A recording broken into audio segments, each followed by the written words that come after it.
For letter D, to ensure that learners with disabilities develop their full potential towards self-sufficiency and become fully participative members of society.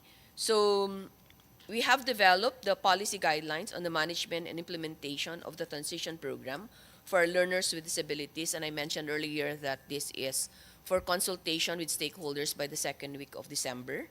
So we have an established transition program.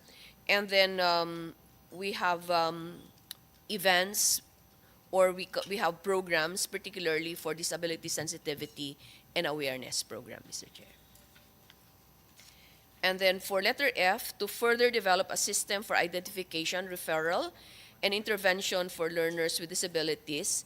So, and to identify through the child find system learners with disabilities. So I actually mentioned earlier, Mr. Chair, that this is programmed for 2025 for the child find system. However, under DepEd Order number 23 series of 2022, we have the child find policy for learners with disabilities towards inclusive education. But I'd like to mention, Mr. Chair, that other than this policy, other than this child fine policy for learners, child fine also is also captured in the early registration issuance of the Department of Education. Next slide. To institutionalize the development, implementation, and review of the individualized education plan, I mentioned earlier, Mr. Chair, that we have already developed policy guidelines on individualized education plan for learners with disabilities. It's due for refinement and consultation with stakeholders by the second week of December this year. And we have gone ahead orienting actually our core trainers on the development of IEP for multidisciplinary team of ILRCs.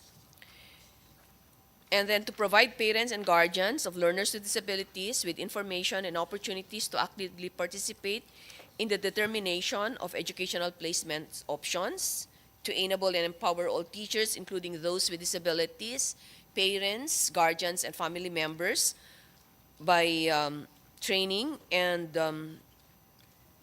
then to train and equip all teachers, including child development teachers and workers. So we already conducted training and orientation and development of the IEP. And it's important, Mr. Chair, that we report to you that we already requested the streamlining of the qualification standards for the special needs education teachers to align with the regular teachers' career progression. So we're working with this, with that of the BHROD. Next slide. To establish an effective consultative mechanism that will actively involve learners with disabilities.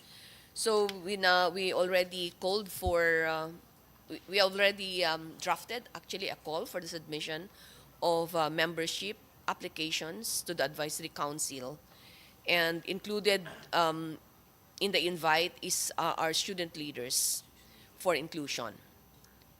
So I mentioned earlier that this is under current review by the LLO.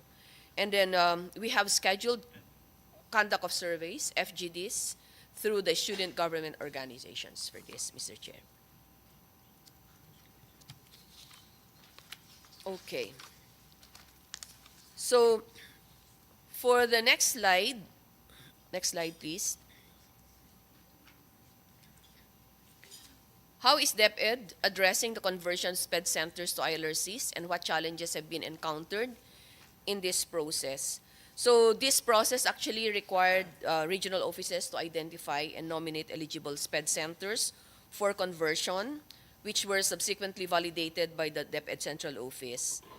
Validated centers were included in the pool for conversion to ILRCs. So meanwhile, SPED centers without available rooms for conversion but with sufficient buildable space were designated as sites for the construction of new ILRC. So we have DepEd Order number 45, series of 2021, entitled Policy Guidelines on the Selection of and Minimum Requirements for the Conversion of Certain Schools with SPED Centers into Prototype ILRCs. For now, Mr. Chair, this is the DepEd Order that we are using to guide us in identifying the SPED centers for conversion. And then for the challenges, there's actually a limited pool of personnel available to organize the multidisciplinary team, especially the availability of developmental pediatricians. So we learned that there's just, in the country, there's just about 96 developmental pediatricians, but of these 96, there are just very few who are in the country actually. And then limited funding allocated for each year for the conversion of SPED centers. We're saying this, Mr. Chair, because we're just limited to at least one SPED center per region because of the budget. But should we be provided more, then we can convert more of our SPED centers each year. Okay, next slide. What steps are being taken to ensure that ILRCs comply with accessibility standards, Batas Pambansa Bilang 344, and adopt the universal design principles? So I'll just share you, Mr. Chair, what we have, what we're able to research on this, but should there be any representative from DPWH, then of course, he, the representative or the source person can always supplement. So with the recent release of the 2024 revised implementing rules and regulations of BP Bill Bilang 344, DepEd had a meeting with representatives of DPWH and discussed the following concerns. So the Bureau of Accessibility, in consultation with the Bureau of Design, will review the proposed classroom designs for inclusive learning resource centers. And it was further clarified that the revised implementing rules and regulations of Batas Pambansa Bilang 344 shall only affect ILRCs which are yet to be constructed. Next slide. So,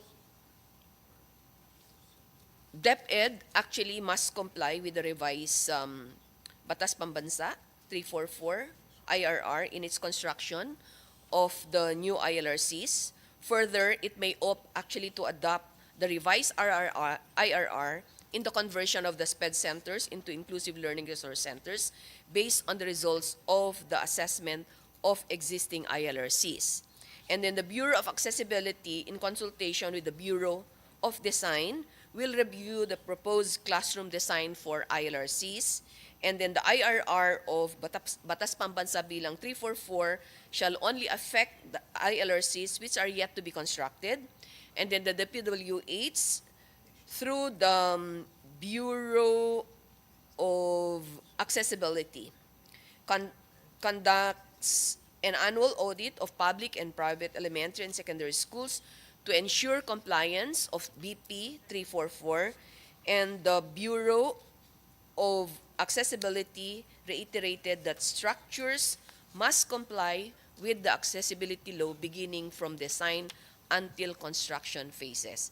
And we are happy for this, Mr. Chair, because we've been asking actually for the implementation of the accessibility law. And then how effectively, next slide please, how effectively are ILRCs delivering the mandated services under Section 7, such as implementing the child fine system and preparing the individualized educational plan? So unfortunately, Mr. Chair, we don't have yet the child fine system, but we'd like to say that ILRCs are effectively delivering mandated services, such as but not limited to the following. From the 32 ILRCs